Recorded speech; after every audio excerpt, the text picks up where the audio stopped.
Hello, I'm Steve Arteman, and this is one of a series of short lectures providing an introduction to this material on modern multivariate statistical learning. I'm going to speak in this lecture about the use of some decision theory ideas in supervised learning.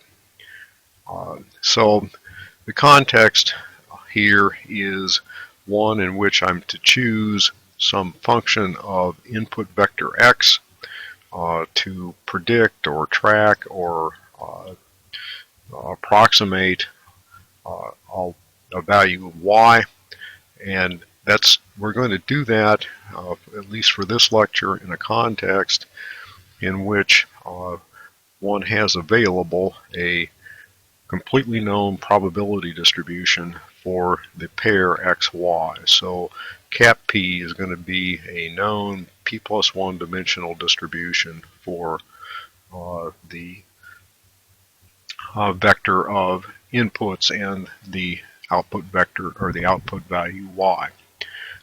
In addition to that, we're going to make use of a loss function.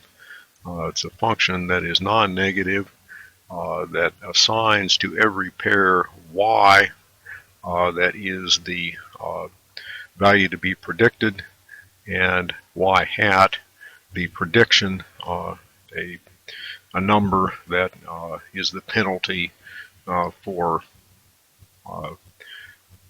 y hat as a prediction when y is the truth. We're going to talk about expected value.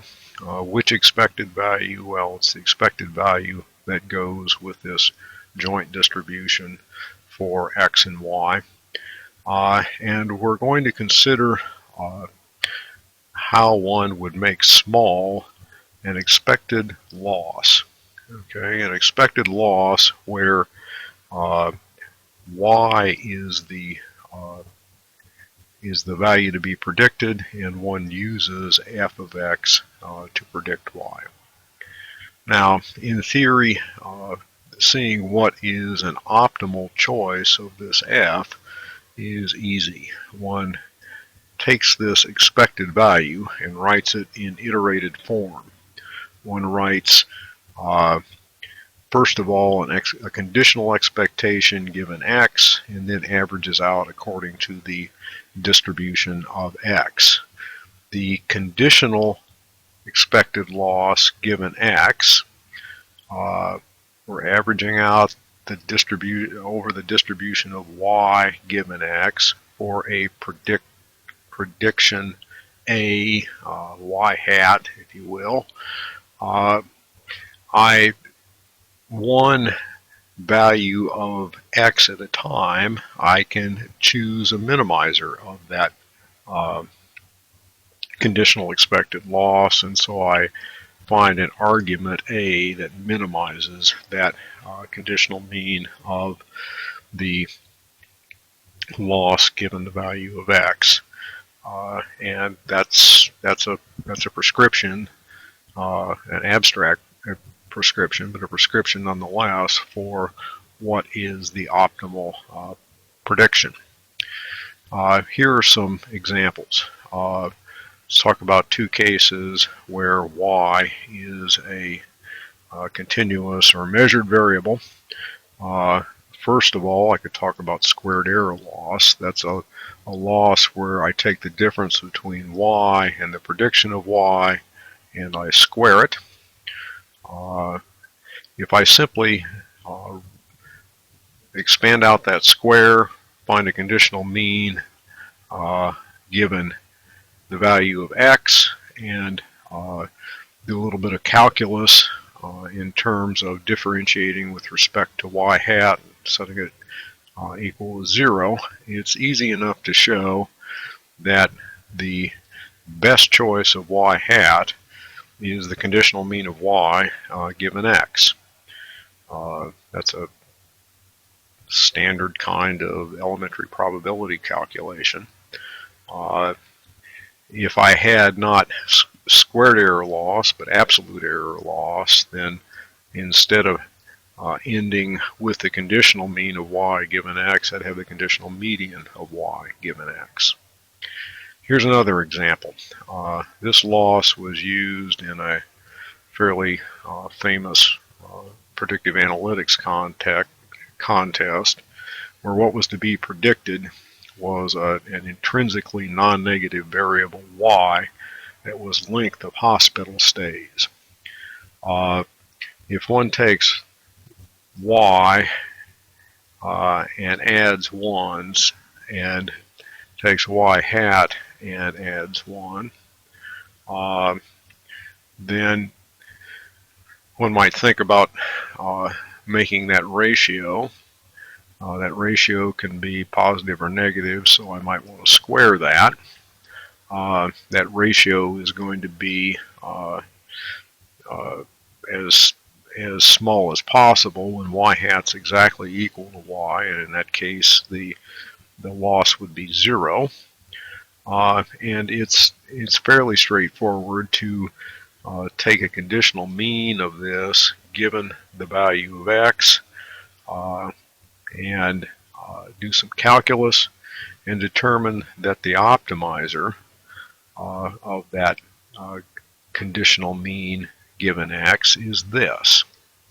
What one wants to do is find the conditional mean of log y plus 1 given x, exponentiate that, and subtract 1. In this Heritage Healthcare Challenge contest, that meant fundamentally that people were doing regression on log y plus 1, then exponentiating and subtracting 1 to get their predictions of hospital stays, length of hospital stays. Here's another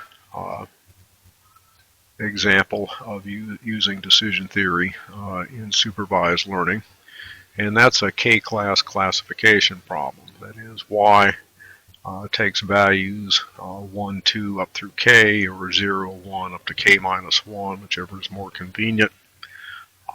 And we're going to talk here about 0, 1 loss, and that's a loss where I essentially lose $1, I lose 1 unit if I don't get y right. So if y hat doesn't agree with y, I lose 1, otherwise I lose 0. The conditional mean loss, if I choose y hat equal to v, is this. That's the sum of the conditional probabilities that y,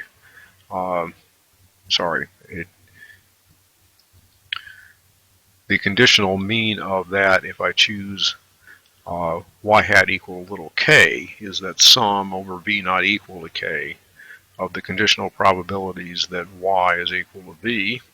I want to minimize that. I can fairly obviously then simply maximize over choice of k the conditional probability that y is equal to k. The conditional probability that y is equal to k given x is this divided by a sum over such things across k that doesn't depend upon u and doesn't depend upon k, and therefore can be left out of that expression. So here are two common expressions for an optimal classifier in a 0-1 loss K-class classification problem. What one does is look for the possible value of y with the largest conditional probability given the observed value of x.